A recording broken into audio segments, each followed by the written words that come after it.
할렐루야. 오늘날 세계는 풀지 못하는 많은 문제를 가지고 있습니다. 이 어려운 문제는 결국 인간의 문제이고, 인간의 문제는 인간의 마음입니다. 인간의 마음 여하에 따라서 모든 일들이 좌우되는 것을 여러분이 잘 알고 있습니다. 유태인을 600만이나 학살한 히틀러는 어린 시절 공부하면서 유대인 학생들에게 많이 놀림을 받았다고 합니다. 그것이 어린아이 마음에 자리 잡고 그것이 성장해서 결국은 그가 권력을 잡은 후에 유대인 600만을 학살하는 계기가 되었습니다. 우리 마음속에 무엇인가 이 악한 마음이 있으면 그것이 성장해서 어른이 돼가지고는 문제를 일으키는 것을 잘 알고 있습니다. 마음이 중요합니다. 그래서 솔로몬은 아들에게 내가 세상에서 지켜야 할 것이 많지만은 내 마음을 지키라. 생명의 근원이 여기서 남이니라고 말씀하십니다. 아메리칸 인디언들의 상형 문자에서는 아이들의 마음을 세모꼴 모양으로 표현했고 삼각형으로 표현했고 어른의 마음은 동그라미로 표현했습니다. 어린아이들은 잘못을 했을 때 그 삼각형이기 때문에 찔려요, 마음에. 그래서 잘못했으면 괴로워하고 웁니다. 그런데 어른은 이것이 자꾸 반복되다 보니까 동그라미가 돼서 마음에 찔리는 게 없어요. 죄를 짓고도 아파하지 않아요. 문제는 예수 믿는 사람도 그래요.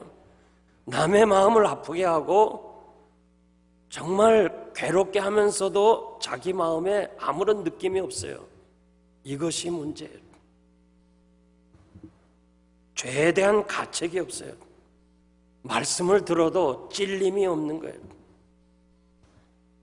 이사야 55장 8절 말씀 보면 여호와의 말씀에 내 생각과 너희 생각은 다르다. 내 길은 너희 길과 다르다 그랬습니다. 죄 아래 태어난 인간은 사탄의 지배를 받기 때문에 근본적으로 하나님의 마음과 다릅니다. 신앙은 하나님의 말씀을 받아들이면서 시작되는 것이 아니고 완전히 내 것을 버리고 비우고 그리고 하나님의 말씀을 받음으로 시작이 되는 것입니다. 만물보다 더러운 것이 인간의 마음이에요. 최고로 더러운 것이 우리 마음속에 가득 찼는데 이 마음속에 하나님의 말씀을 받는다고 변화를 가져오겠어요? 오히려 그 마음속에 갈등이 있고 싸움이 있는 겁니다. 성경에서는 훈련하고 가르치고 배워서 제자 되는 거 아닙니다. 자기가 죽고 그리스도가 그 안에 살아날 때 비로소 제자가 되는 것입니다. 예수님의 제자 수제자 베드로는 3번이나 주님을 부인하였습니다. 그는 이렇게 말합니다. 주님, 내가 주와 함께 죽을지언정 주를 결코 부인하지 아니하겠습니다. 이것은 베드로의 결심입니다. 그리고 그렇게 될 것이라고 자기 의지입니다. 그러나 부인하고 말았어요. 이유는 아직도 베드로의 마음속에 인간의 그 더러운 마음과 그리고 주의 말씀이 같이 있기 때문에 하나님 앞에 진정으로 헌신할 수가 없었습니다. 그가 오순절에 성령의 역사로 말미암아 완전히 죽고 그분 안에서 성령이 역사할 때 새로워질 때 거기서부터 그는 사도행전을 기록하면서 살아가게 되는 것입니다. 모든 사도행전의 역사는 베드로가 자기가 죽고 그분 안에 그리스도가 있을 때 역사한 것을 우리가 잘 알 수 있습니다. 사도행전 3장 6절에 보면 베드로가 가로되 내게 은과 금은 없어도 내 안에 계신 그리스도로 말미암아 그리스도의 이름으로 명하는데 내가 일어나 걸으라 할 때 성전 문 앞에 서 있던 안진뱅이가 일어나 걸어간 역사가 있었습니다. 베드로의 마음이 아니고 베드로 속에 역사하시는 그리스도의 마음으로 기적을 행할 수가 있었습니다. 사도행전 9장 33절 보니까 사도 베드로가 루다에 와서 애니아라는 중풍병자를 만납니다. 애니아야, 예수 그리스도께서 너를 낫게 하시니 일어나 내 자리를 정돈하라 하니 곧 일어나는 기적이 있었습니다. 우리가 잘 아는 대로 베데스다 목가에서 이 38년 동안 안진뱅이 역할을 했던 그분에게 주님이 일어나라 하니까, 그리고 걸어가라 하니까 결국 기적이 일어난 사실을 본 베드로는 그 베드로 안에 살아계신 주님이 계시기 때문에 주의 이름으로 애니아야 일어나 내가 걸어라 할 때 역사가 일어난 것을 우리가 잘 알 수 있습니다. 사도 베드로는 나는 죽고 내 안에 그리스도가 살았기 때문에 주님이 하시는 일을 할 수가 있었습니다. 오늘 사도 바울은 우리들에게 너희 안에 이 마음을 품으라 곧 예수 그리스도의 마음이니라. 내가 죽고 우리 안에 예수 그리스도가 있어야 돼요. 예수의 마음을 가져야 돼요. 품으라는 말은 예수님처럼 생각하고 예수님처럼 행동하라는 말씀입니다. 이제 우리는 예사초 한 주간을 앞두고 이번 한 주간만이라도 정말 예수님처럼 한번 살아보자. 예수님처럼 생각하고 예수님처럼 행동하고 예수님이 어떻게 사셨는가 우리가 한번 그대로 한번 따라서 살아보자.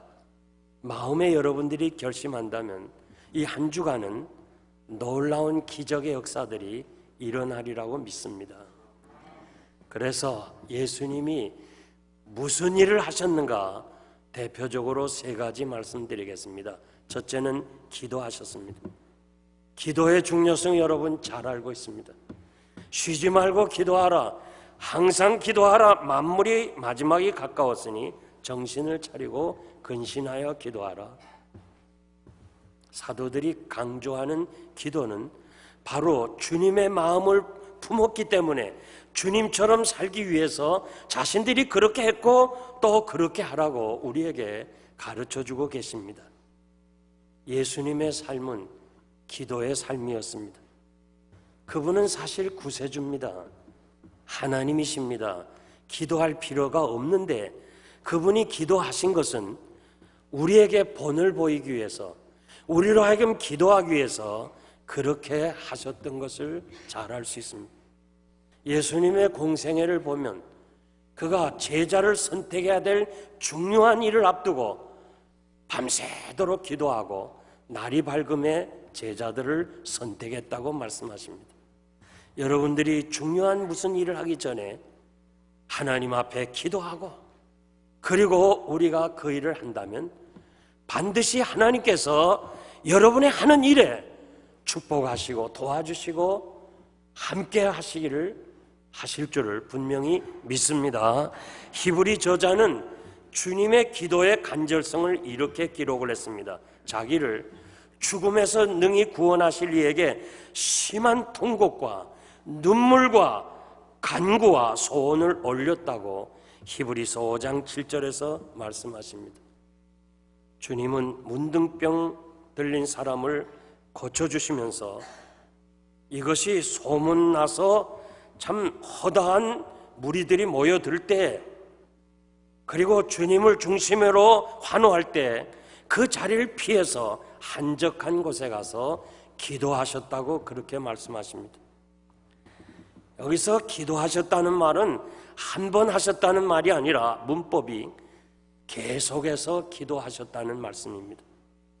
요즘 우리들의 생활이 바빠지고 피곤해서 줄이는 것은 기도 시간을 줄이게 되고 정말 기도하는 것이 어렵습니다. 마가복음 1장 35절에 보면 새벽 오히려 미명에 예수께서 일어나 나가 한적한 곳에서 기도하셨다고 그랬습니다. 하루 중 이 첫 시간 하나님께 드리는 것이 얼마나 중요합니까? 한국 교회 새벽 기도는 길선주 목사님이 시작을 했습니다. 1906년 장대현 교회에서 일제강점기에 놓여있는 이 국가의 어려움을 위해서 그는 해결하는 것은 하나님밖에 없기 때문에 우리가 일찍이 하나님 앞에 기도하자 하면서 새벽 기도를 시작해서 오늘의 한국교회 새벽 기도를 이루었습니다. 지금 미국 신학교에서 교회 성장학을 가리키면서 한국을 예를 듭니다. 그리고 한국 교회가 성장한 것은 새벽 기도라 하면서 이 새벽 기도를 미국 신학생들한테 가르쳐주고 있습니다. 이 1907년 한국 교회 대부흥은 바로 1년 전서부터 시작한 이 새벽 기도 운동이 한국 교회 평양 대부흥을 가져오는 계기가 되었습니다. 사실 새벽 기도는 쉬운 거 아닙니다. 특히 이민자로서 참 여러 가지 분주하고 바쁜데 이 새벽에 일어난다는 것이 그리 쉬운 일이 아니에요. 이것은 영적 싸움을 위한 영적 훈련이라고 저는 그렇게 생각합니다. 새벽 기도는 우리가 영적으로 악한 원수 마귀와 영적 싸움에서 이기는 비결입니다. 시편 46편 5절 말씀 보면 새벽에 하나님이 도우시리라. 새벽에 우리를 도우시겠다고 약속해 주었습니다. 우리 주님 전도하러 가시기 전에 새벽에 하나님 앞에 기도를 했습니다. 이제 한 주간 남은 이 귀한 시간에 여러분들이 평소에는 못 오시더라도 우리가 특별 새벽 기도하는 이 한 시간 여러분들이 새벽 제단을 쌓으시고 만약에 교회를 나올 수 없다면 집에서라도 일찍이 잠에서 일어나서 무릎을 꿇고 이 예사초를 위해서 대신자를 위해서 여러분들이 기도해 주시기를 부탁합니다. 기도 외에는 우리 주님도 아무 능력을 행할 수가 없다고 그랬습니다. 저는 이번에 정재원 장로님께서 그렇게 참으로 성공한 한인으로서 자랑스러운 한국 사람이었습니다. 그가 아니었으면 이 우주 경쟁에서 소련을 이길 수가 없었고 그분이 아니었더라면 우주선은 계속해서 성공할 수 없었는데 그분의 그 기도의 힘으로 그가 새벽 제단에서 새벽을 깨우는 하나님 앞에 기도함으로 37년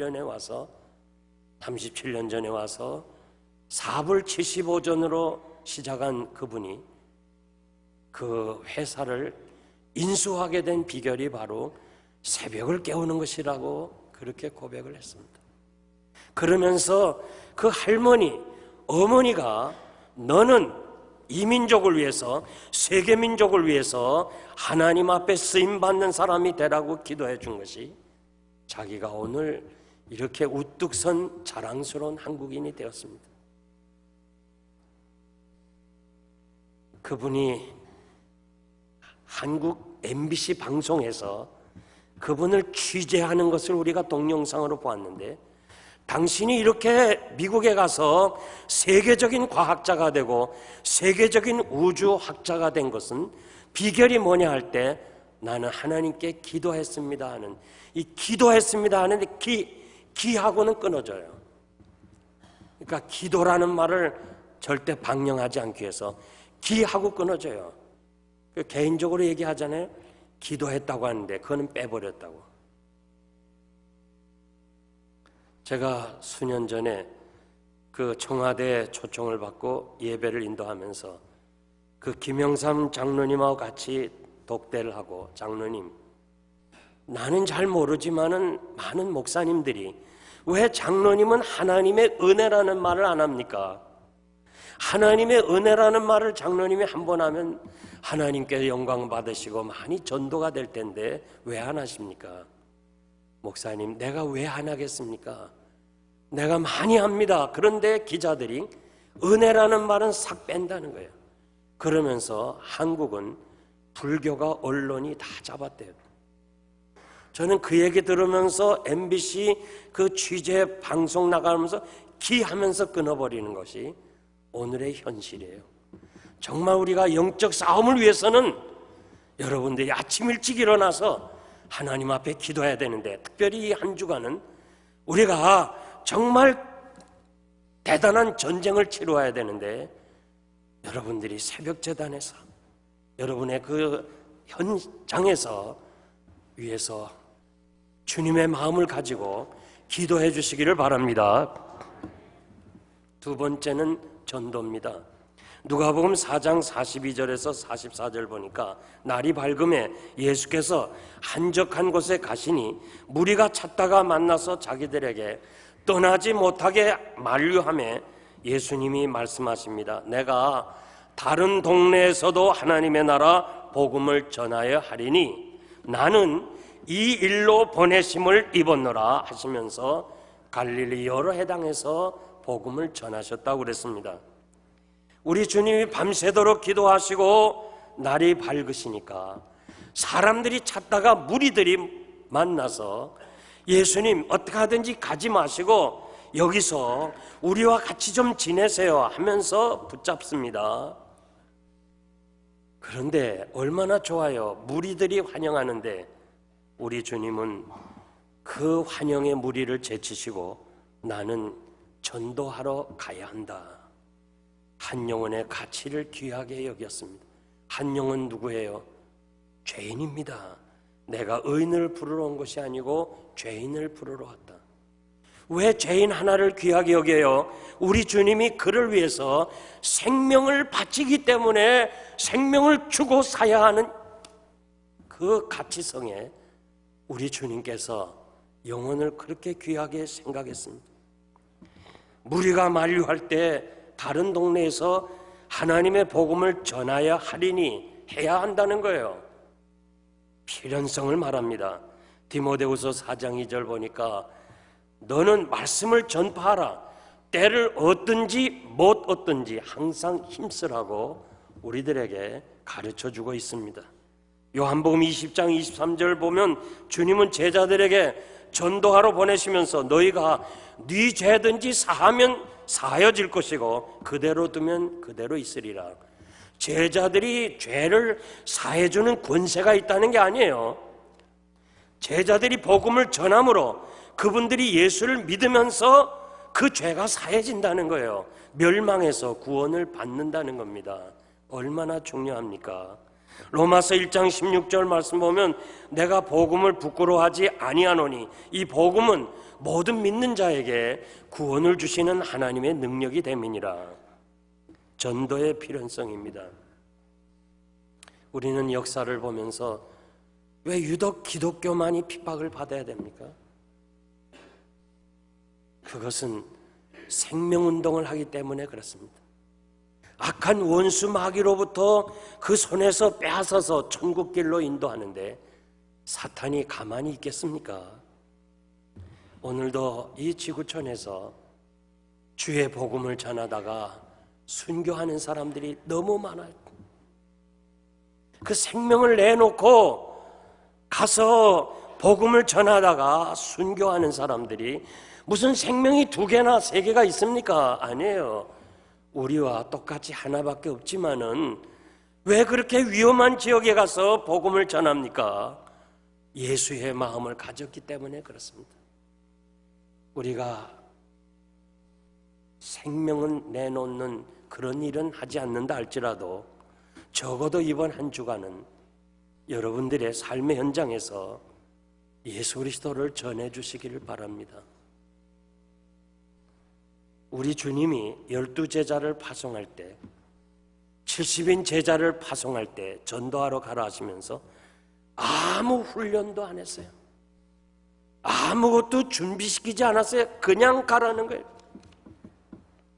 전도는 훈련해서 되는 게 아니에요. 준비하고 가는 거 아니에요.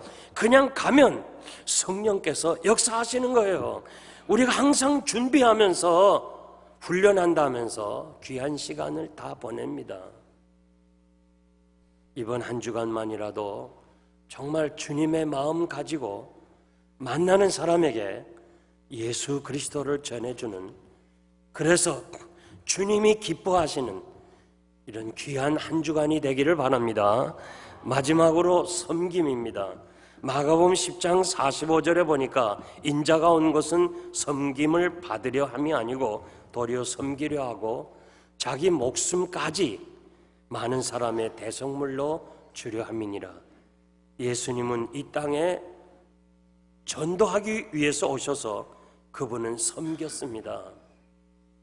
자기 목숨까지 섬겼다고 그랬습니다. 전도하기 전에 병자들을 고쳐주었습니다. 먹을 것을 나누어 주었습니다. 이거 다 뭐예요? 섬기는 거예요. 세리와 창기들과 같이 교제했습니다. 사람들이 부정하다 생각하는 문둥병자를 손으로 만져주셨어요. 여자와 이방인과 같이 지냈습니다. 우리 주님은 항상 병자들을 고쳐주시고 아무에게도 내가 고쳐주었다고 말하지 말라. 빌립보서 오늘 본문에 보니까 예수님은 근본 하나님과 번째시나 하나님과 동등됨을 취할 것으로 여기지 아니하시고 오히려 자기를 비워 인간이 되셨고 그리고 종이 되셨고 그리고 우리 위하여 십자가에서 죽으셨다고 그렇게 말씀하고 계십니다. 이것이 주님의 섬김의 본이 되신 것입니다. 주님의 마음을 받은 사도 바울은 내가 섬기는 것은 하나님이 아신다. 그는 담대하게 얘기해요. 내가 섬기는 것을 하나님이 아신다. 내가 섬기기 위해서 예루살렘에 가겠다.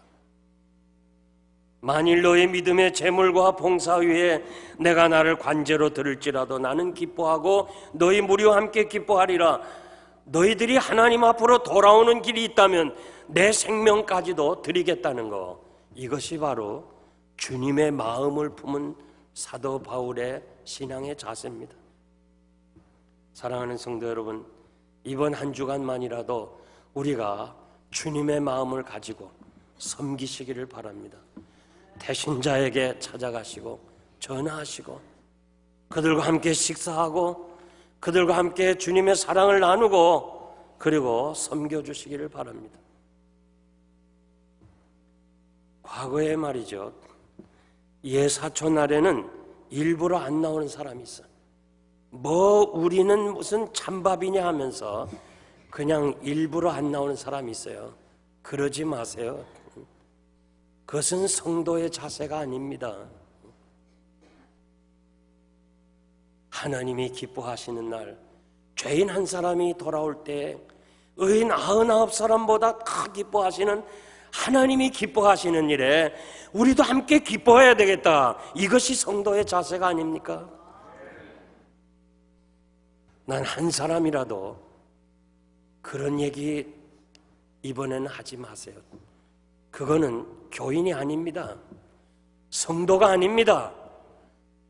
하나님의 나라를 기업으로 이을 사람의 자세가 아닙니다. 준비위원만 섬기지 말고 우리 모두가 섬겨야 돼. 새로 오신 분들은요, 목사의 설교를 듣고 선택하는 것보다는 여러분의 사랑의 섬김을 통해서 선택할 수가 있는 거예요. 예사초에 등록한 사람들이 1년이 지나면 이렇게 한 사람씩 떠나요. 오질 않아요. 여러 가지 이유가 있겠지만은 가장 중요한 이유는 우리가 그들을 끝까지 섬기지 못해서라 그렇게 생각해요. 이 필라델피아는 참 좁은 바닥이에요. 좁은 바닥. 한 사람 건너면 다 알아요. 그래서 여기 와서 자기들이 그렇게 마음에 좀 불편한 사람이 있다는 거예요. 그래서 자기는 이 교회에 나올 수 없다는 거예요. 이게 문제 아닙니까? 우리 자신을 한번 돌아보면서 정말 내 자신을 이제는 섬기는 사람. 세교우들은 먼저 보는 것이 여러분의 모습입니다. 예배나 혹은 성경 공부나 목사의 설교보다는 여러분들이 섬기는 그 모습에서 저들이 교회를 선택할 수 있는 기준이 되는 거예요. 이번에는 좀 관심을 가져주세요. 우리 교회가 이 새가족부 또 목양위원회 참 잘합니다. 제가 어느 교회를 가봐도 우리 교회처럼 이렇게 잘된 부서가 없어요. 저는 벌써 수년부터 이것을 훈련시켜서 우리 교회는 목사가 간섭 안 해도 목양과 새가족부가 너무 잘해요. 그런데 그분들만 해서는 안 돼요. 이젠 우리도 같이 동참해서 새로 나오신 분들에게 좀 먼저 가서 인사하고 반갑습니다. 잘 오셨습니다. 나는 이 교회 아무개입니다. 이렇게 손목 한 번씩만 잡아줘도 그들은 사랑이 많다고 느낄 거예요. 그리고 과연 여기가 내가 섬겨야 될 교회라고 마음의 결정을 할 것입니다. 배려해 주시고 주차할 때도 그냥 새겨오는 당신이 여기서 주차하라고 그러고 또 식사할 때도 뒤에 낯선 사람이 오면 다 먼저 하시라고 좀 작은 일이지만은 우리가 배려하고 섬김으로 이번에 등록한 사람은 완전히 영생교회 공동체로 묶을 수 있도록 사랑으로 뛴다고 그랬어요. 많은 사람들을 우리와 함께 묶어지는 것은 여러분들의 사랑의 섬김입니다. 그래서 정말 섬길 수 있고 완전히 하나님 앞에서 한 공동체가 되도록 많이 섬기시기를 바랍니다. 옛날이나 지금이나 제일 어려운 지역이 전도하기 어려운 지역이 섬입니다. 옛날에 제주도를 탐나국이라 해서 외국처럼 취급했어요. 이 탐나국에 이기풍 목사님을 파송하면서 전도자라 하지 않고 선교사라고 그랬습니다. 최초의 제주도에 파송한 사람은 이기풍 목사님입니다. 이분은 설교나 신학적 강의를 통해서 이루어지는 것이 아니고 섬김으로 복음이 전파된다고 그렇게 고백을 하면서 이기풍 목사님과 그 사모님은 항상 약상자를 들고 다니고 성경책을 들고 다녔어요. 아픈 사람에게 치료해주고 말씀을 전해주고 그리고 누가 죽었다 하면 친히 시신을 씻어주고 친히 만들어서 마지막 가는 길에 수의를 입혀주고 밤새도록 유가족과 함께 있어주고 그리고 누가 산모가 생겼다 하면 가서 끝까지 도와주고 거지들에게 아침에 밥을 나눠주고 낮에는 문둥병자와 같이 지내고 그 섬김을 통해서 오늘의 저 환악한 제주도가 복음을 받아서 복음화된 것을 우리가 역사를 통해서 잘 알 수 있습니다. 그분은 가셨지만 그분이 뿌려진 복음의 씨앗은 오늘도 제주도를 훈훈하게 하는 거예요. 여러분 아시잖아요. 제주도 도지사가 그 매년 드리는 산신령에게 나는 드리지 않겠다. 얼마나 멋있어요. 얼마나 자랑스러워요. 이런 것들이 한 사람의 섬김을 통해서 이루어진 것을 우리가 잘 알 수 있습니다. 이제 제가 말씀을 맺겠습니다. 이상춘 장로님은 교정 공무원 35년 동안 감옥에서 전도했습니다. 그는 간수로 일하면서 35년 동안 그 재소자들에게 복음을 전했습니다. 월급도 집에 가져오지 아니하고 전부 재소자들을 위해서 썼습니다.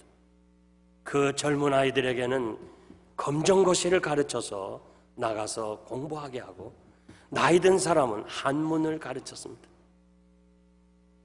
35년간 섬기다가 은퇴를 하시고 그는 더 자유스러운 몸으로 매이지 않는 몸으로 그 감옥에서 계속 복음을 전했습니다. 그런데 어느 날 갑자기 간암 말기였습니다. 그는 이렇게 하나님께 기도합니다. 수술도 하지 않고 치료도 안 받고 하나님 내가 두 가지만 기도하겠습니다. 내 몸에 복수가 차지 않게 해달라. 복수가 차서 누워서 있지 않게 해달라. 또 다른 하나는 하나님 황달이 없게 해달라. 황달을 있어서 죄소자들에게 전도하기가 부담스러우니까 황달이 없게 해달라 하면서 5년을 더 감옥에서 복음을 전했습니다. 그리고 그는 간절한 소원이 하나 있었어요. 35년 동안 간수로 있으면서 사람을 변화시키는 것은 감옥이 아니라는 거예요. 감옥이 사람을 변화시키는 게 아니라는 거예요. 사람을 변화시키는 것은 복음밖에 없다는 거예요. 그래서 그는 기독교인이 만드는, 기독교인들이 들어가서 모든 일들을 도와줄 수 있는 그런 감옥을 만들기 위해서 기도했습니다. 결국 소망교도소라는 예수 믿는 사람들로 교회가 세워진 이 교도소를 만들고 오픈 예배를 드리고 10일 후에 그는 천국으로 가셨습니다. 끝까지 그는 복음을 전하다 가셨습니다. 그분이 선한목자교회에 다니셨는데 담임 목사님인 유기성 목사님은 이분을 가리켜서 글을 올렸는데 작은 예수다. 나는 그 글을 보면서요 너무너무 감동을 받았어요.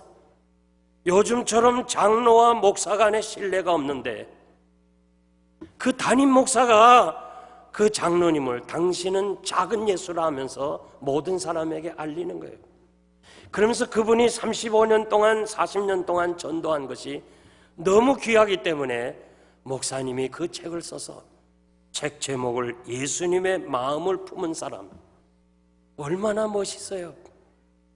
얼마나 멋있어요.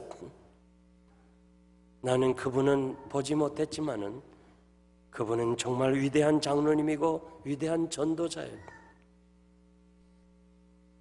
나는 그렇게 되지 못한다 할지라도 장로님, 집사님, 권사님 여러분은 담임 목사가 볼 때 작은 예수가 돼야 돼요. 정말 작은 예수가 돼야 돼요. 예수의 향기 날려야 돼요. 믿노라 하면서도 예수를 알지 못하고 사람 냄새 나는 그런 사람 되지 말아요. 사랑하는 성도 여러분, 우리 이 한 주간 동안 예수의 마음을 품어서 예수님처럼 기도하고 예수님처럼 전도하고 예수님처럼 섬겨서 여러분도 작은 예수가 되기를 원해요. 이번 한 주간만이라도 정말 남들이 볼 때 저분은 작은 예수구나. 얼마나 위대해요. 우리는 한 세상 잠깐 왔다 갈 거예요. 아무도 우리가 내년에 다시 예사초를 할 것인가 기대할 수가 없는 거예요. 이 짧은 주어진 시간, 오늘이라도 주께서 오라 하면 가야 될 제한된 인생인데 왜 그 이 장로님만이 작은 예수고 왜 우리는 이 반열에 서지 못한다는 거예요. 왜 우리가 이렇게 신앙생활하면서 우리는 왜 이런 얘기를 들을 수가 없는 거예요. 이제 우리가 이 한 주간만이라도 정말 주님의 모습을 닮아가는, 그래서 많은 사람들이 여러분의 모습을 통해서 주님 앞으로 돌아오는 예수의 마음을 품은 사람, 작은 예수가 되기를 주의 이름으로 축복합니다.